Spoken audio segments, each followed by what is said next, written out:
বলো তো দেখি, পতাকায় মোদের কয়টি রং আছে? শিক্ষক এসে শুধালেন হেসে দ্বিতীয় শ্রেণীর কাছে।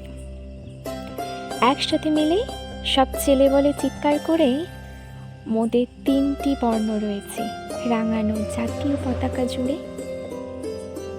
শ্রেণীর শিশু ছিল এক কোণে, পতাকার মাঝে 5 রং আছে, বলল সে মৃদুভাষী।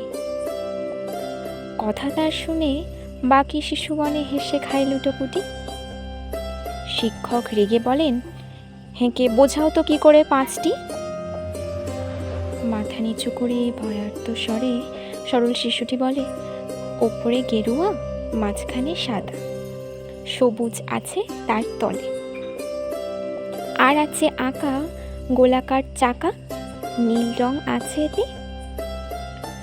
শিক্ষক বলে, এটিকে ধরলে তবুও হচ্ছে 4টে। অবোধ শিশুটি বলল তখন, রং আছে আর এক।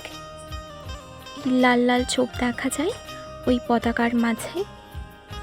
বাবাকে যখন আনলে ওরা, কফিনে ঢাকা খুলে জড়ানো রয়েছে দেহখানা তার পতাকা আর ফুলে। রক্তের দাগে ছিল লাল লাল চোপ ওই পতাকার মাঝে। এই নিয়ে মোট হলো 5টি, এবার তো ঠিক আছে?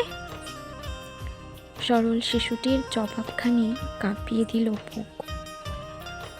অশ্রু এলো নয়ন ভরে, শুকনো হলো মুখ।